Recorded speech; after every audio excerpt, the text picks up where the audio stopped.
The Galactic Council chamber stretched across 3 kilometers of polished crystalline floors, its curved walls rising into darkness, where bioluminescent panels cast an eerie blue glow. Representatives from 47 different species sat in their designated sections, each area designed to accommodate their unique physiological needs.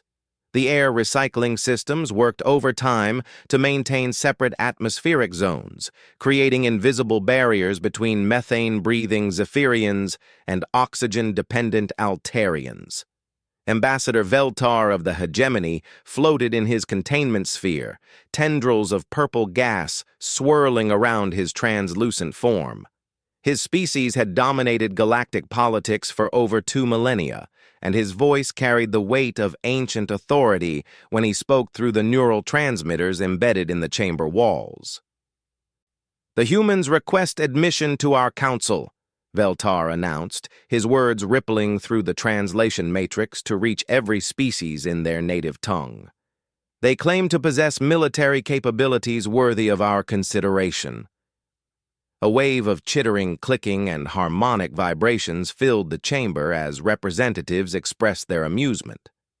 The Krathari delegation, massive insectoid beings with razor-sharp mandibles, produced a sound like metal grinding against stone that served as their laughter. Even the usually stoic Etherians, beings of pure energy who rarely showed emotion, pulsed with colors that indicated mirth. Council Prime Zexhai, a towering reptilian creature from the Dominion worlds, raised his scaled hand for silence. His species had conquered 17 star systems through superior tactics and overwhelming force. "We have reviewed their submission materials," he said, his forked tongue flicking out to taste the air. "These humans claim their military veterans possess combat experience that would benefit the Council's defense forces." More laughter echoed through the chamber. The Vorthak representative, a creature resembling a walking tree with bark-like skin and glowing amber eyes, spoke in rustling tones. "Their eldest warriors are ancient by their standards. Most are in their 70s and 80s. They move slowly, their reflexes are dulled, and their bodies are failing. How can such decrepit beings contribute to galactic security?" Ambassador Veltar's sphere pulsed with agreement. "The Hegemony has reviewed their physiological data. Human males reach peak physical condition in their 20s. By age 70, their bone density has decreased by 30%, their muscle mass has diminished significantly, and their cardiovascular systems are compromised. These elder warriors they praise so highly are past their prime by several decades." The mycelial network's representative, a fungal entity that communicated through spore releases, sent chemical signals that translated as amusement. "Our analysis indicates these aged humans require mechanical assistance to walk. Many use devices called wheelchairs and walkers. Some require daily medications just to survive. How can such weakened beings be considered warriors?" General Thrix of the Krathari military caste struck his armored foreleg against the floor. "The Krathari have observed human conflicts through our surveillance networks. These Marines they speak of were impressive in their youth, but that was 50 to 60 years ago. War has evolved. Technology has advanced. Their experience means nothing now." The holographic display in the chamber's center activated, showing footage of elderly humans at what Earth called Veterans Day ceremonies. The images revealed men and women with gray hair, weathered faces, and bodies bent by age. Many wore uniforms that hung loosely on frames that had once been powerful but were now diminished by time. "Observe their condition," Veltar continued.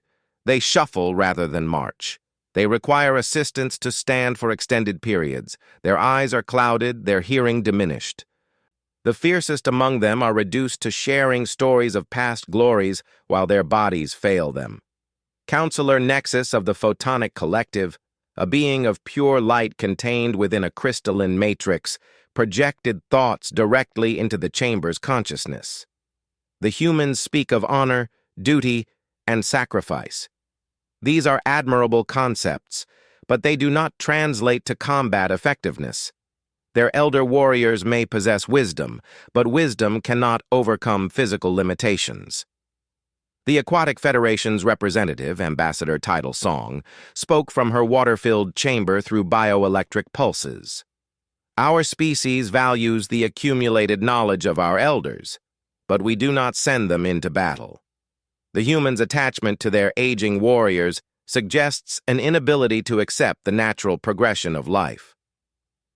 They cling to past achievements rather than developing new capabilities. Prime Zexhai gestured toward the tactical displays surrounding the chamber.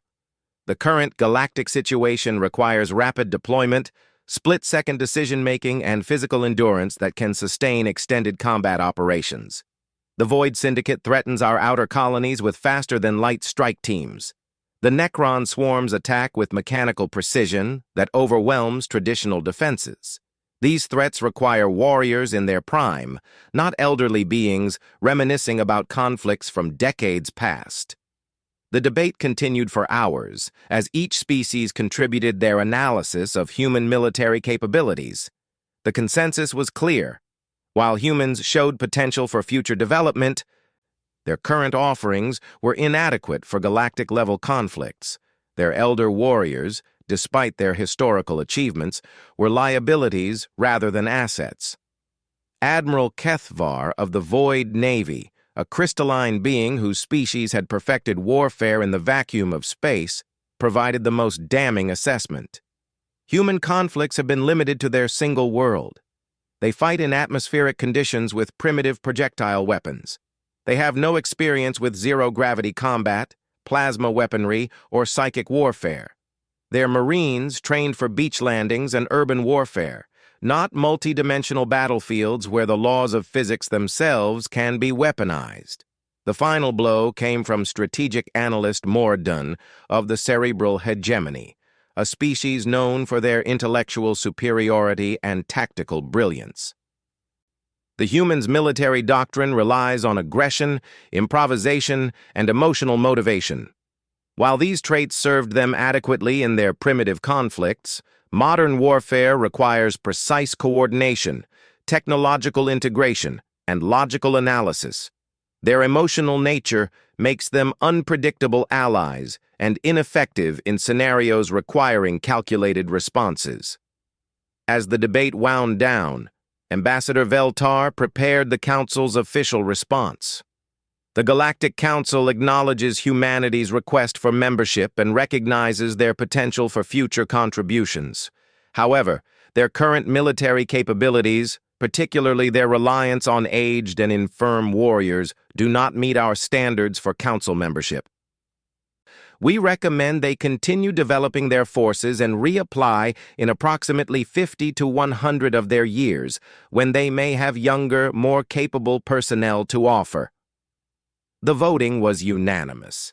47 species agreed that humanity was not ready for inclusion in galactic affairs. Their elder warriors were seen as symbols of a species that couldn't let go of the past, clinging to outdated methods and aging heroes, while the galaxy moved forward with advanced technology and superior tactical doctrine. As the council session ended, representatives returned to their respective territories, confident in their assessment. The humans would need considerable development before they could contribute meaningfully to galactic security. Their elder warriors, regardless of their past achievements, were relics of a primitive world's conflicts and had no place in modern galactic warfare. None of them suspected that their surveillance had only captured the surface of human military capability. They had observed retirement ceremonies and memorial services, mistaking ceremonial honors for active duty assignments. They had analyzed aging bodies without understanding the minds that inhabited them, the strategic knowledge accumulated through decades of conflict, or the unbreakable bonds forged in combat that transcended physical limitations. The Council's intelligence networks had failed to penetrate the deeper layers of human military organization. They knew nothing of the special operations communities that operated in shadows, the classified programs that pushed the boundaries of human enhancement, or the strategic reserves that remained hidden from casual observation. Most critically, they had no understanding of what happened when humanity's elder warriors were given purpose again, when their experience was combined with advanced technology, or what occurred when diplomatic solutions failed and these supposedly decrepit beings were asked to demonstrate their capabilities one final time. The galaxy would learn these truths soon enough. The Void Syndicate's raids were escalating, and their next target was a joint research station where human scientists worked alongside Council species on advanced propulsion technology. The station's defenses were considered impregnable, protected by the finest military minds from across the galaxy. It would be humanity's first real test in galactic conflict, and the Council expected them to fail spectacularly, proving their assessment correct and justifying their rejection of human membership. The universe, however, had taught the elder warriors of humanity that expectations were often wrong. That age brought advantages younger fighters couldn't comprehend, and that the most dangerous enemies were those who, The research station Kepler 442b orbited a binary star system in neutral space, its massive ring structure housing laboratories from 12 different Council species. The facility stretched 15 kilometers across, with rotating sections that generated artificial gravity for species that required it, while other areas maintained zero-gravity environments for the crystalline researchers who worked better in weightless conditions. Dr. Sarah Chen, the human liaison scientist, stood in the central observation deck watching alien researchers work alongside her human colleagues. The sight still amazed her after 6 months at the station. Etherian energy beings collaborated with Aquatic Federation bioengineers to develop faster-than-light communication systems. Mycelial network fungal entities shared data processing techniques with human computer scientists, their different approaches to information storage, creating breakthrough algorithms. Another successful day of interspecies cooperation, commented Dr. Chen to her research partner, Velnix of the Photonic Collective. The crystalline being pulsed with acknowledgement, its internal light patterns indicating satisfaction with their progress on quantum entanglement drives. The peaceful atmosphere was shattered when emergency klaxons began wailing throughout the station. Red warning lights bathed the corridors as the station's AI announced the crisis in 47 different languages simultaneously. Void Syndicate fleet detected. Estimated arrival in 6 hours. All personnel report to designated safe zones. Council Defense Forces are en route. The research station transformed into organized chaos as scientists secured their experiments and prepared for potential evacuation. The Void Syndicate was known across the galaxy for their lightning raids on strategic targets. Their ships appeared from dark space without warning, struck with overwhelming force, then vanished before significant resistance could be organized. Station Commander Zixtal, a veteran Altarian officer with over 2 centuries of military experience, convened an emergency meeting in the Tactical Center. Representatives from each species' security contingent gathered around the holographic display showing the approaching threat. Syndicate fleet composition: 12 heavy assault cruisers, 46 strike fighters, and 4 dreadnought-class vessels, Commander Zixtal reported, his insectoid features betraying no emotion despite the dire circumstances. Our defensive capabilities include automated weapon platforms, shield generators, and a security force of 300 personnel from various Council species. Major Krindar of the Krathari military caste clicked his mandibles nervously. The automated defenses cannot hold against 4 dreadnoughts. We need significant reinforcement to have any chance of survival. Captain Morven of the Etherian Guard, her energy form flickering with concern, projected her thoughts into the group consciousness. Council reinforcements are 12 hours away minimum. We cannot evacuate the research data in time, and abandoning the station would set our joint research programs back by years. Dr. Chen listened to the tactical discussion with growing unease.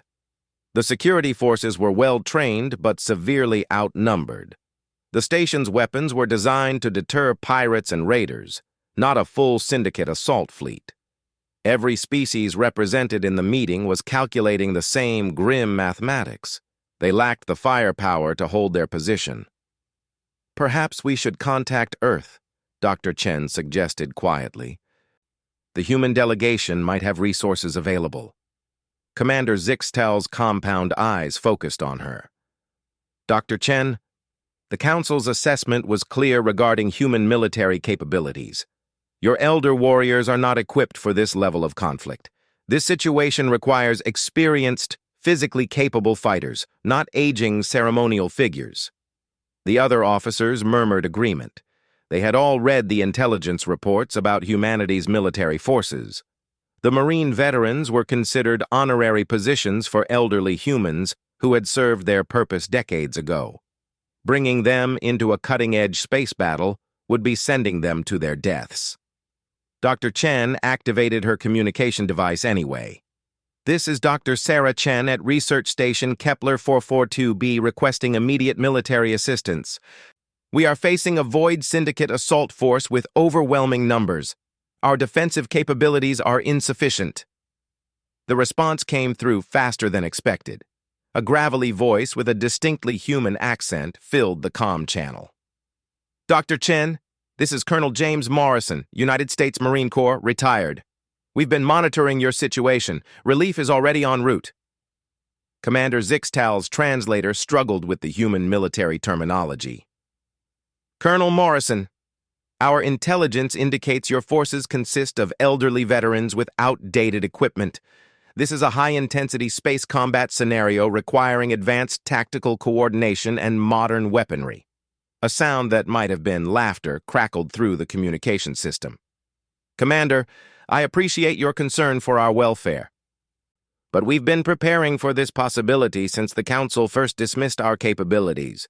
You'll have a chance to see what human Marines can accomplish when properly motivated."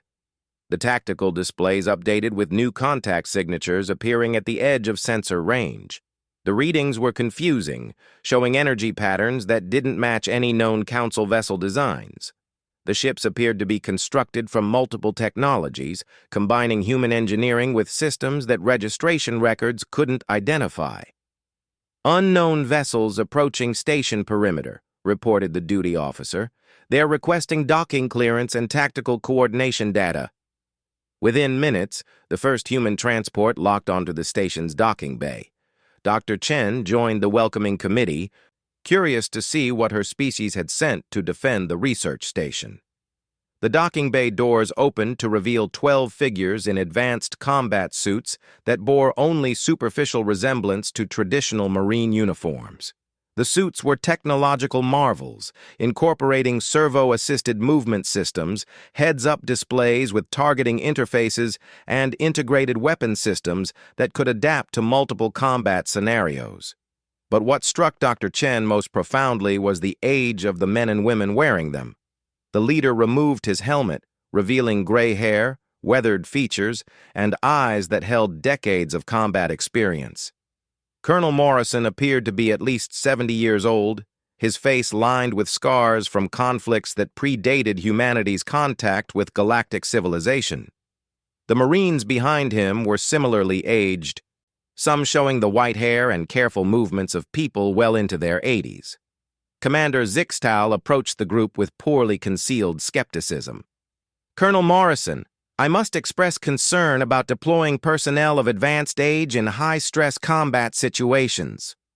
The Void Syndicate uses advanced neural disruption weapons and gravity manipulation systems. This battle will test even our youngest and most physically capable warriors." Colonel Morrison's expression didn't change as he responded. "Commander, I understand your concerns, but you're operating under some misconceptions about human military doctrine. We didn't bring our young Marines because this mission doesn't require physical strength or fast reflexes. This mission requires experience, tactical knowledge, and the kind of stubborn refusal to quit that only comes with age." The colonel gestured to his team as they began unloading equipment from their transport. Gunnery Sergeant Rodriguez here has 45 years of combat experience across 17 different theaters. Master Sergeant Kim survived 3 planetary sieges and developed counterinsurgency tactics that are still classified. Staff Sergeant Washington has more time in zero-gravity combat than most Council species have in military service total. Each Marine moved with purposeful efficiency despite their advanced age. Their combat suits compensated for physical limitations while amplifying their vast accumulated knowledge. Neural interfaces provided real-time tactical data, while enhanced communication systems allowed them to coordinate with a precision that impressed even the experienced council officers. The Syndicate relies on speed, aggression, and technological superiority, Colonel Morrison continued, his voice carrying quiet authority. They expect to overwhelm their targets before organized resistance can form. They've studied Council military doctrine, they know your standard responses, and they've planned accordingly. What they haven't planned for is facing an enemy that's had 50 years to think about every possible way a battle can go wrong. Dr. Chen watched as the Marines established their command center with remarkable speed. Their equipment was clearly human in design, but incorporated technological advances that rivaled anything the Council possessed. Most impressively, their tactical displays showed detailed analysis of Syndicate fleet movements that indicated extensive prior intelligence gathering. "How long have you been preparing for this?" Dr. Chen asked. Gunnery Sergeant Rodriguez, a woman whose Hispanic features were marked by decades of sun and combat, looked up from her console. "Dr. Chen, we've been preparing since the day the Council told us our Marines weren't good enough for galactic warfare. Every strategic scenario, every technological advantage, every possible tactical situation. We've spent years learning everything we could about every species in this galaxy, including the Void Syndicate." The tactical displays updated as the Syndicate fleet approached firing range.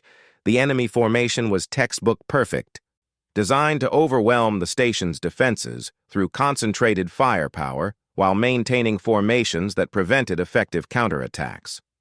Master Sergeant Kim, an elderly Asian man whose slight build concealed a lifetime of tactical brilliance, studied the enemy approach patterns. Syndicate tactical doctrine prioritizes speed and shock value. They'll open with gravity bombs to disable our movement, follow with neural disruption fields to confuse our command structure, then close for boarding action while we're paralyzed. Colonel Morrison nodded grimly. Standard response would be to strengthen defenses and attempt to hold key positions until reinforcements arrive. That's exactly what they're expecting, and exactly why those tactics will fail. He turned to Commander Zixtal, who had been listening with growing bewilderment. "Commander, I need you to trust me on this. Order all Council personnel to sealed sections away from the outer rings. We're going to give the Syndicate exactly what they want, and then we're going to show them why experience matters more than youth in warfare." As the enemy fleet entered attack range and began their assault, the research station appeared to be following exactly the same defensive pattern the Syndicate had encountered dozens of times before. The Marines had vanished into the station's infrastructure, leaving only automated systems to provide token resistance. The Void Syndicate moved forward confidently, certain they were facing another easy target defended by predictable Council tactics.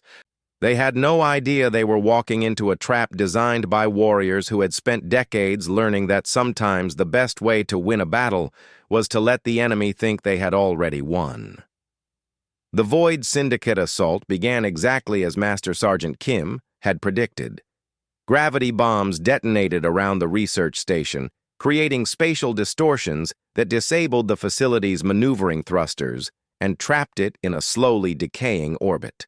Neural disruption fields followed, washing over the station's hull in waves of energy designed to scramble biological nervous systems and electronic communications. Commander Zixtal and the Council security forces huddled in their sealed sections, equipment malfunctioning around them as the disruption fields interfered with their technology. Through static-filled communications, they could hear the automated defensive systems failing one by one as Syndicate fighters systematically eliminated each weapons platform. Hull breaches reported on levels 7 through 12, came the garbled report from the station's AI. Boarding pods detected. Enemy forces entering the facility. The Council forces prepared for a desperate defense, knowing their limited numbers and disrupted equipment made victory nearly impossible. The Syndicate had perfected this tactical approach across hundreds of raids, and their boarding teams were considered among the most lethal assault forces in the galaxy. What the Syndicate found, however, was not the disorganized resistance they expected. The station appeared nearly empty, with only automated systems providing token defense. Their advance teams moved through corridors that should have been filled with defenders, encountering minimal opposition as they pushed toward the Central Research Laboratories. Syndicate War Leader Vexmore, a cybernetically enhanced humanoid with predatory instincts honed through countless battles, led the primary assault force personally. His species, the Nexari, had evolved from pack hunters and maintained their aggressive nature even after achieving technological advancement. Through his neural implants, he coordinated with 12 separate boarding teams as they swept through the station. "Resistance is minimal," reported team leader Kaziath as his squad reached the residential sections. "We're encountering scattered personnel hiding in sealed compartments, but no organized military response." Vexmore's tactical display showed rapid progress across all fronts. His teams were ahead of schedule, with primary objectives nearly within reach. "Maintain formation and proceed to research laboratories. Capture any scientists and secure all data storage systems. This is proceeding exactly as planned." The war leader's confidence was understandable. The Void Syndicate had refined their boarding tactics through extensive combat experience, and this operation matched their previous successes perfectly.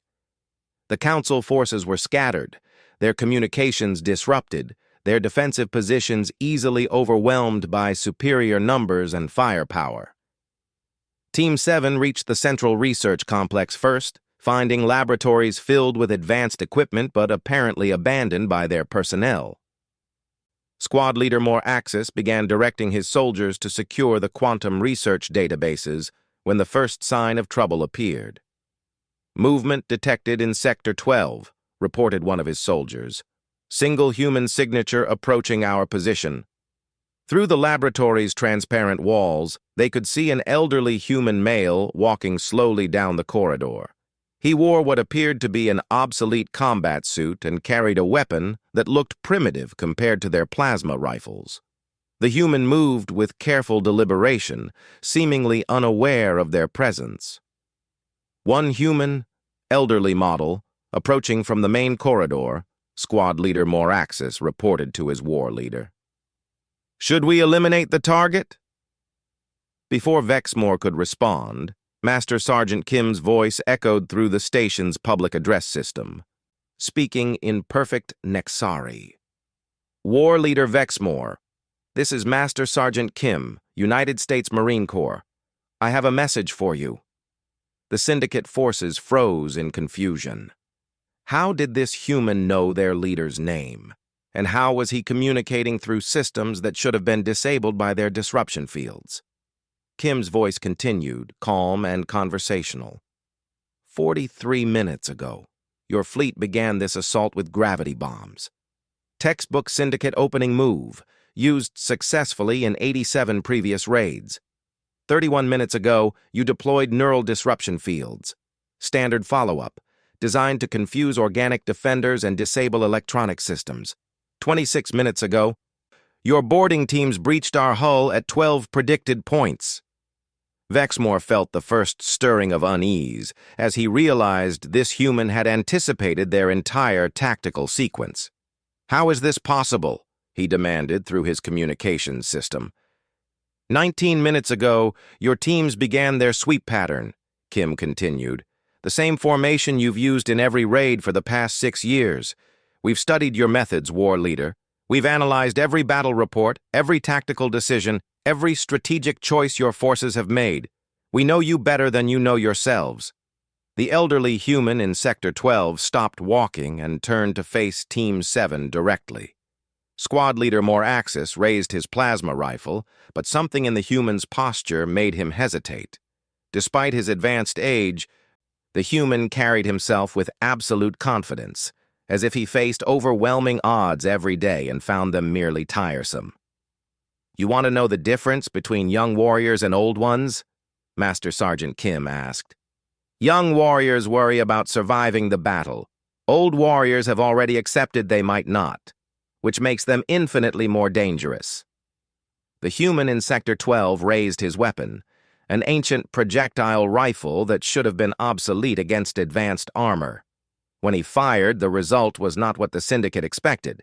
The round penetrated Squad Leader Moraxis's energy shield as if it wasn't there, passed through his armor, and dropped him instantly.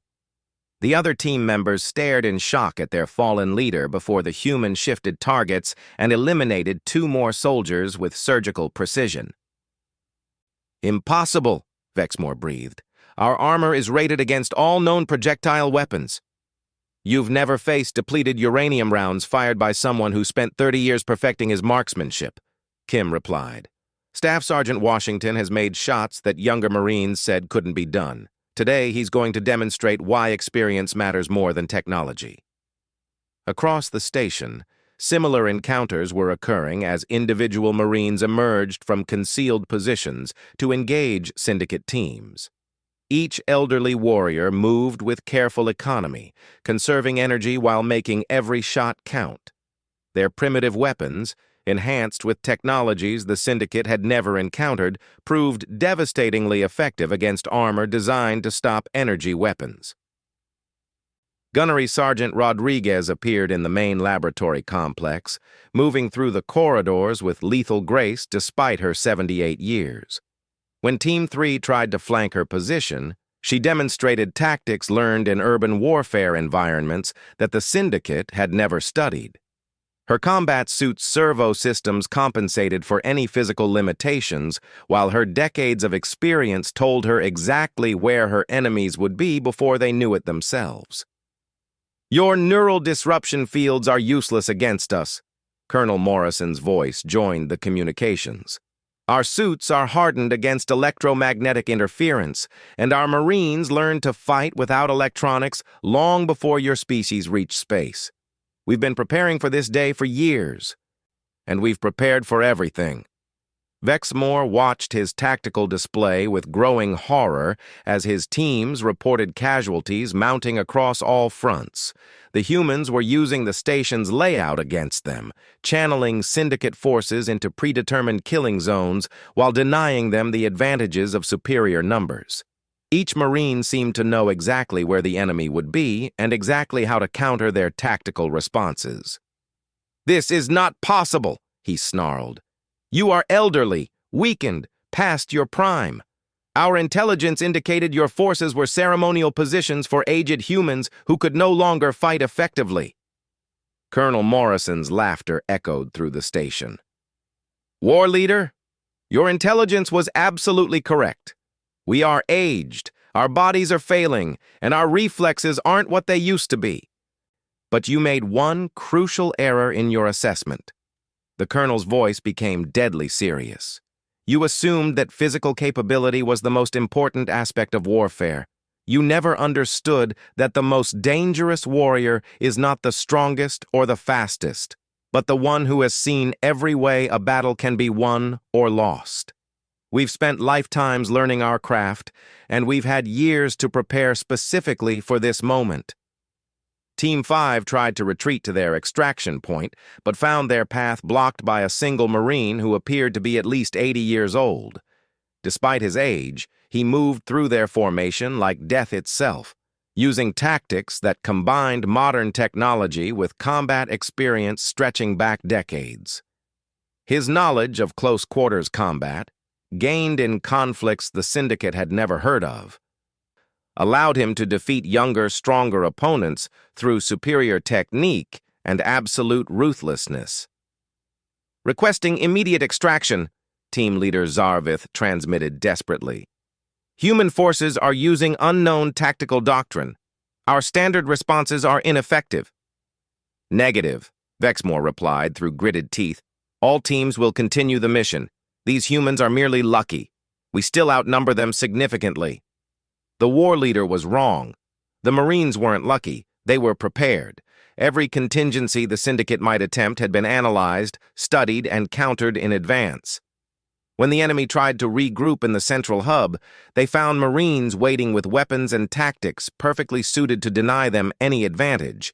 When they attempted to fall back to their boarding craft, other Marines had anticipated the move and prepared appropriate responses. Master Sergeant Kim appeared on the tactical displays, walking calmly through areas that should have been controlled by Syndicate forces. Bodies of enemy soldiers lay around him, victims of warfare techniques that combined traditional military training with technologies designed specifically to counter Syndicate advantages.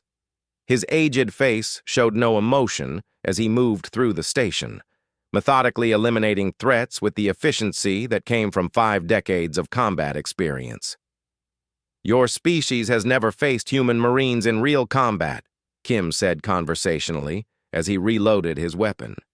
You've seen our parades and ceremonies, our old soldiers telling stories about past wars.